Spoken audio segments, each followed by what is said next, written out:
호세아서 4장 15절에서 19절 유다는 죄를 범하지 못하게 할 것이다. 이스라엘아, 너는 음행하여도 유다는 죄를 범하지 못하게 할 것이라. 너희는 길갈로 가지 말며 베다웬으로 올라가지 말며 여호와의 사심을 두고 맹세하지 말지어다. 이스라엘은 완강한 암소처럼 완강하니 이제 여호와께서 어린 양을 넓은 들에서 먹임같이 그들을 먹이시겠느냐. 에브라임이 우상과 연합하였으니 버려두라. 그들이 마시기를 다 하고는 이어서 음행하였으며 그들은 부끄러운 일을 좋아하느니라. 바람이 그 날개로 그를 쌌나니 그들이 그 재물로 말미암아 부끄러운 일을 당하리라. 아멘. 주제 유다는 죄를 범하지 못하게 할 것이다. 에브라임은 버려두라. 15절 유다는 죄를 범하지 못하게 할 것이다. 이스라엘아, 너는 음행하여도 유다는 죄를 범하지 못하게 할 것이다. 남유다는 다윗의 왕조였고 예루살렘에 하나님의 성전이 있기 때문에 호세아 선지자는 남유다에 대해서 기대를 갖고 있습니다. 전에도 말씀드렸지만 다윗의 왕조와 예루살렘 성전은 예수 그리스도의 예표입니다. 호세아는 1장에서 다윗의 왕조를 앞세웠고 1장 1절 북이스라엘의 소망은 남방 유다와 함께 모여 한 두목, 예수 그리스도라 했죠. 한 두목을 세우는 데 있다고도 했습니다. 1장 11절. 그리고 왕 다윗을 찾는 그때가 하나님의 은총을 받는 날이라고 했습니다. 3장 5절. 뜨문뜨문 유다에 대한 말씀이 있다. 그 말씀입니다. 그러므로 하나님께서 선지자에게 주신 마음은 비록 이스라엘은 죄를 범했어도 남유다만은 죄를 범하지 않기를 바라는 것입니다. 그러기 위해서 너희는 길갈로 가지 말며 베다웬으로 올라가지 말라 이렇게 말씀하십니다. 길갈은 이스라엘이 가나안 땅에 들어올 때 가나안의 첫 지역이고 사울이 왕위를 두고 이스라엘을 다스렸던 곳으로 이스라엘 역사에 중요한 의미를 가진 기념비적인 장소입니다. 여호수아 4장 19절 20절 첫째 달 10일에 백성이 요단에서 올라와 여리고 동쪽 경계 길갈에 진침해 여호수아가 요단에서 가져온 그 12돌을 길갈에 세우고 아멘. 들어와서 첫 지경이 길갈이었어요. 그래서 12돌을 세우면서 기념을 했죠. 사무엘상 11장 14절 15절 사무엘이 백성에게 이르되 오라 우리가 길갈로 가서 나라를 새롭게 하자. 모든 백성이 길갈로 가서 거기서 여호와 앞에서 사울을 왕으로 삼고 길갈에서 여호와 앞에 화목제를 드리고 사울과 이스라엘 모든 사람이 거기서 크게 기뻐하니라. 아멘. 사울이 왕으로 될 때 수도 삼았던 곳이 길갈입니다. 이게 굉장히 유명한 곳이에요. 그리고 베다웬은 베델 근처에 있는 도시입니다. 여호수아 7장 2절 여호수아가 여리고에서 사람을 베델 동쪽 베다웬 곁에 있는 아이로 보내며 아멘. 여기 보니까 베다웬이 베델 동쪽이라 그랬어요. 그 지도를 보면은 가까이 있어요. 그런데 오늘 본문에서는 이 베다웬이 베델 동쪽에 있는 그 베다웬이 아니고 베델을 베다웬이라고 했다는 거죠. 그렇게 보는 것이 좋을 듯합니다. 왜냐하면 베델과 베델이 길갈과 더불어 우상 숭배의 중심지가 되었기 때문에 하나님의 집이라는 이름을 가진 베델을 우상의 집이라는 이름을 가진 베다웬으로 바꾸어 부른 것으로 보입니다. 자, 보세요. 베델하면 이스라엘 백성들에게는 굉장히 거룩한 성역지예요. 그런데 베델과 길갈, 아주 우상 중심의 센터가 되어 있어요. 지금 우상 숭배 중심지예요. 하나님께서 길갈로 가지 마라, 베델로 가지 마라 그렇게 안 하시고 길갈로 가지 마라, 베델로 올라가지 마라. 베다웬으로 올라가지 말라.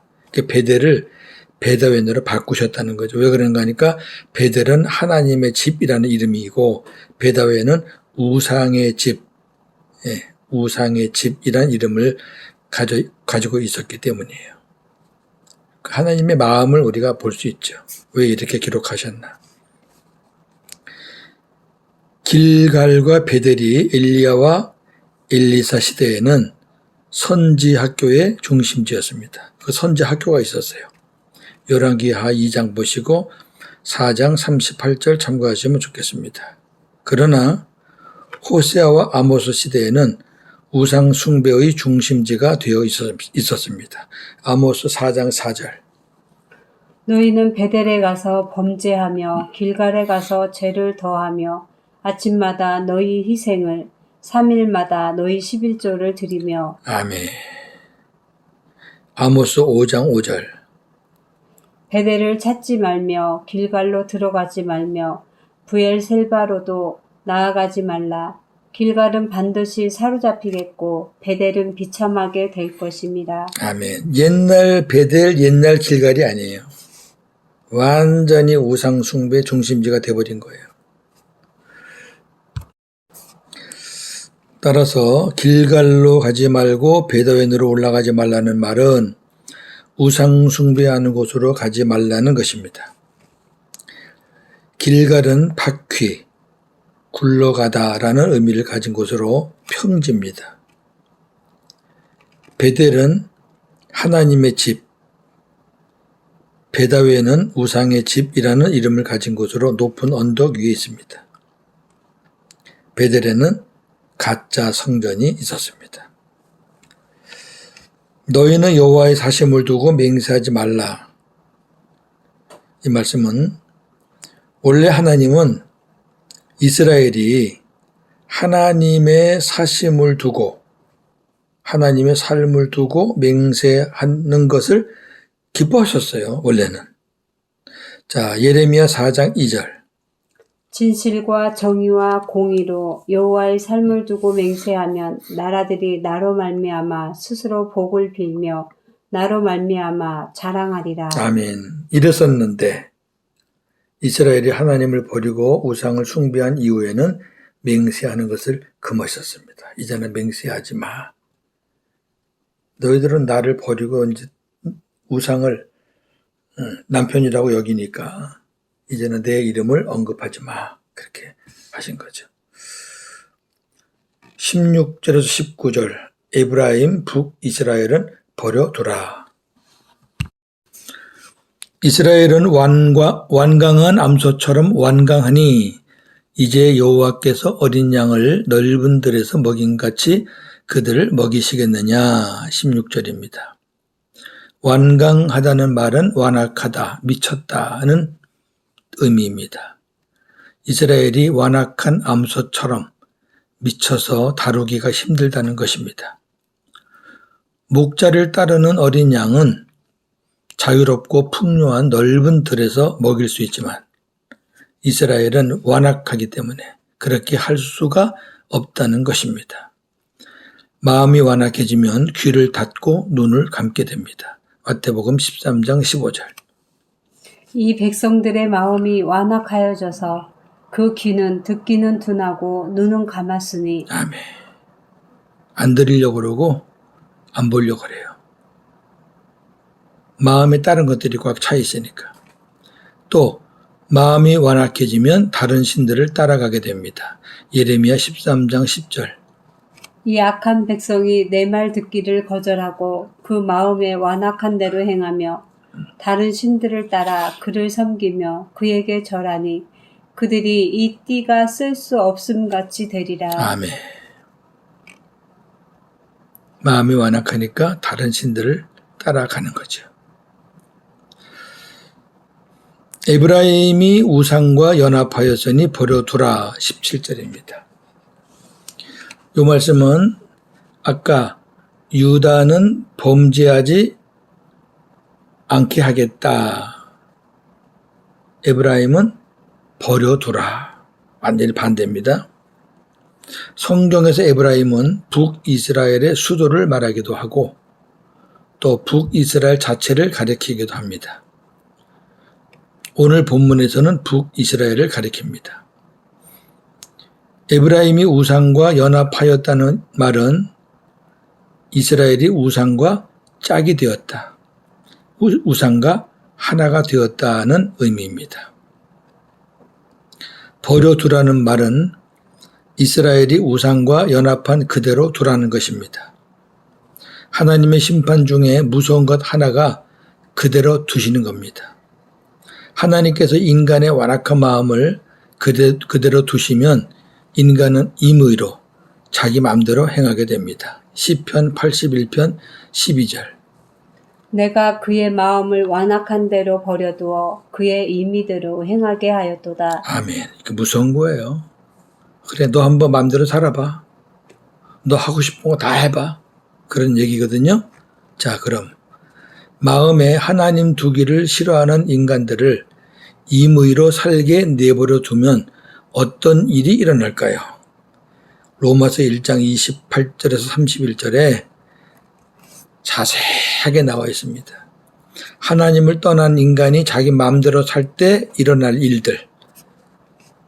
그들이 마음에 하나님 두기를 싫어하며 하나님께서 그들을 그 상실한 마음대로 내버려 두사 합당하지 못한 일을 하게 하셨으니 곧 모든 불의, 추악, 탐욕, 악의가 가득한 자요, 시기, 살인, 분쟁, 사기, 악독이 가득한 자요, 수군수군하는 자요, 비방하는 자요, 하나님께서 미워하시는 자요, 능욕하는 자요, 교만한 자요, 자랑하는 자요, 악을 도모하는 자요, 부모를 거역하는 자요, 우매한 자요, 배약하는 자요, 무정한 자요, 무자비한 자라. 아멘. 하나님 떠나서 인간들이 자기가 하고 싶은 대로 다 하도록 내버려 두면은 할 거는 이것들밖에 없어요.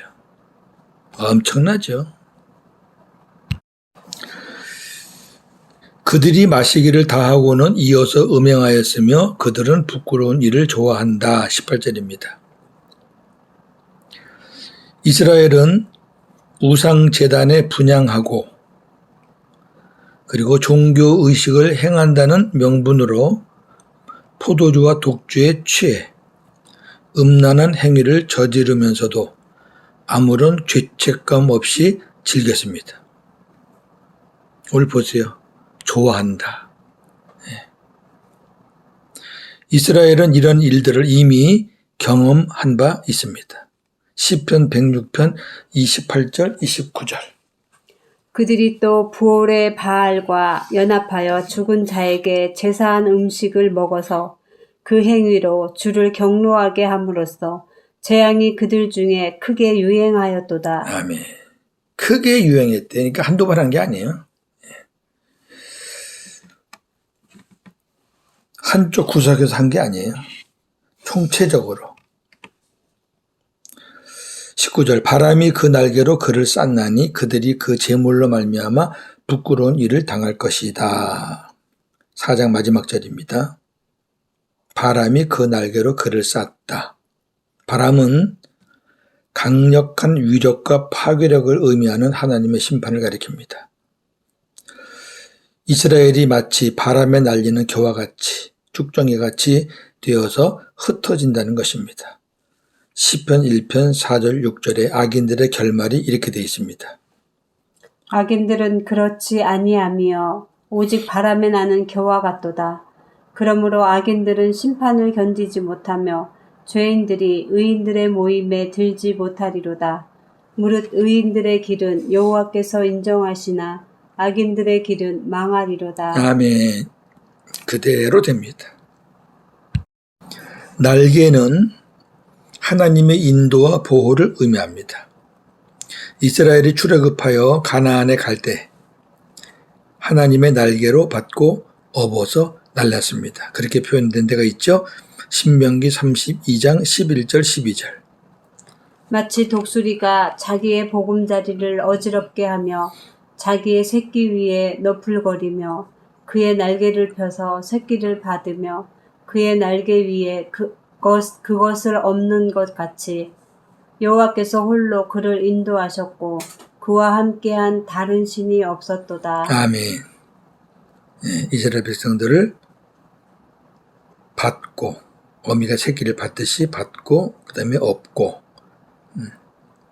그러나 이제는 하나님의 심판의 바람이 그들을 싸서 멀리 이방으로 날려버리는 것입니다. 쌌다는 얘기는 그냥 한꺼번에 묶어서 그냥 보낸다는 의미예요. 이스라엘은 하나님의 백성으로서 해서는 안 될 우상 숭배와 음행 등 별짓거리를 다 했고 결국 하나님이 주신 기업을 원수들에게 다 넘겨주고 말았습니다. 정리합니다. 오늘은 딱 두 마디만 할게요.